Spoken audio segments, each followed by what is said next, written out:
Reading from the Holy Gospel according to Matthew. After he had fed the people, Jesus insisted that the disciples get into a boat and precede him to the other side. Having sent the crowds away, Jesus went up on the mountain by himself to pray, remaining there alone as night fell. Meanwhile, the boat, already a few miles offshore, was being tossed about by the waves, which had been raised by the fierce winds. At about 3 a.m, Jesus came toward them, walking on the sea. When the disciples saw Jesus walking on the water, they were terrified. "It's a ghost," they said, and in their fear they began to cry out. At once, Jesus reassured them, "Take courage, it is I. Do not be afraid." Peter said to Jesus, "If it really is you, command me to come to you on the water." And Jesus said, "Come." Peter got out of the boat and began to walk on the water toward Jesus. But when he saw how strong the wind was, he became frightened and, beginning to sink, cried out, "Save me!" Immediately, Jesus reached out his hand and caught Peter and said to him, "O you of little faith, why did you doubt?" After they got into the boat, the wind died down. Those who were in the boat showed great reverence, declaring to Jesus, "Truly, you are indeed God's own." The good news of salvation.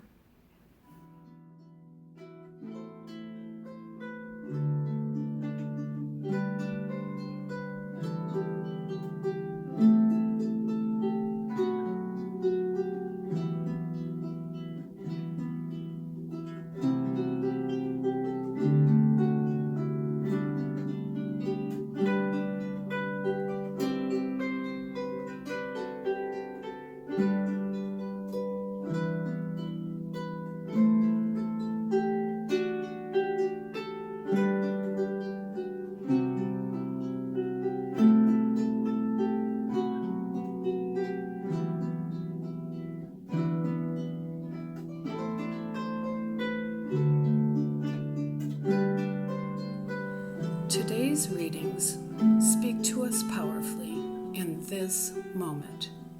Remember, God is with us now. God is with us in the chaos. Elijah, in fear, has fled the city into the mountains to escape death at the hands of his foes. In his despair, he wishes his life would end.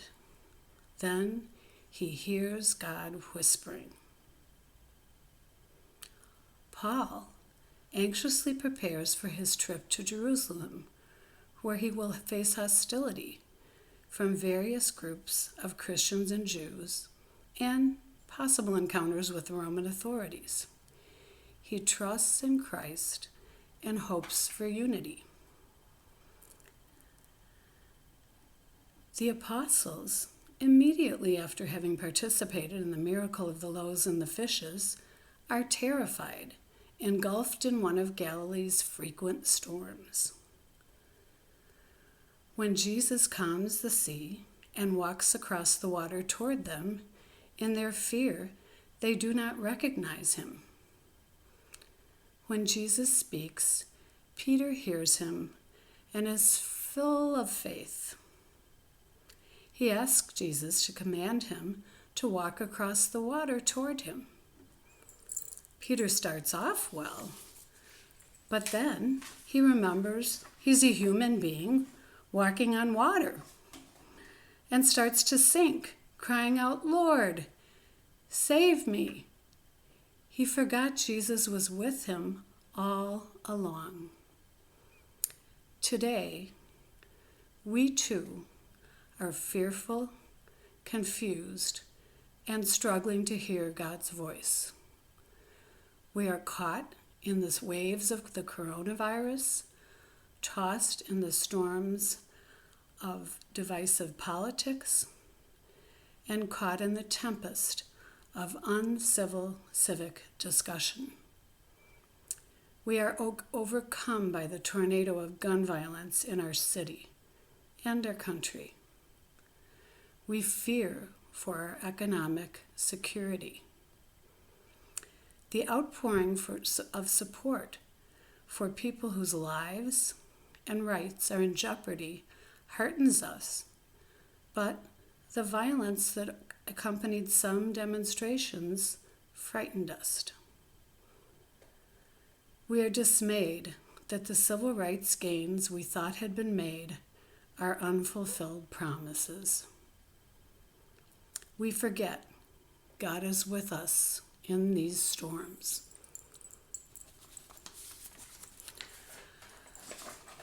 The isolation many have lived with during the past few months has no end in sight. We feel as though we are living in a fog. Some of us feel as though we've lost a sense of ourselves, our family, our community, and our country.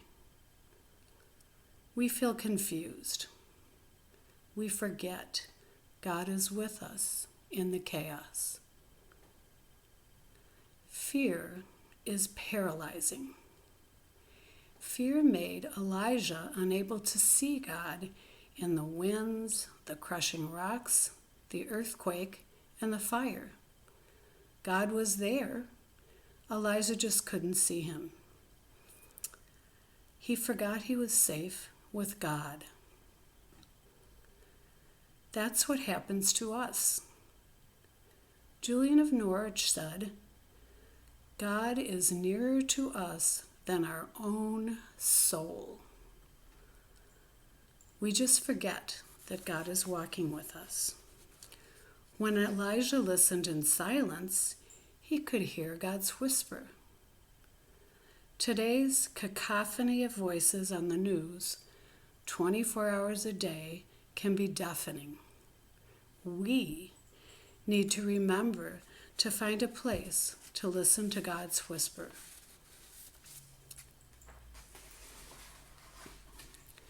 We must go forth as did Paul, who knew Christ was with him. Like the apostles, our confidence can be overcome by fear, confusion, worry, and anger. Christ is with us in the storm. We can realize, as Peter finally did, that we are not human beings walking through life alone. We are still in community, and God is with us in the chaos. What does this mean? We can have faith, which gives us hope and impels us to action. We can develop a prophetic spirituality. Joan Chittister says, prophetic spirituality means that we know we are one with God. Sister Joan reminds us that the prophet does more than denounce evil. The prophet envisions a world in which peace, health, community, justice, and equality describe everyday life most of the time. Prophets prepare for change. Prophets are bold. We prophets all know as Elijah and Peter discovered that faith is never fully achieved. Sometimes we walk on water, and sometimes we sink like a stone. God is with us. We can have hope. We don't have to remember the trials of the ancient Israelites or the early Christians to find examples of hope in daunting circumstances. We can look to our own parents, grandparents, and great-grandparents who survived the horrors of wars and the deprivations of the Great Depression.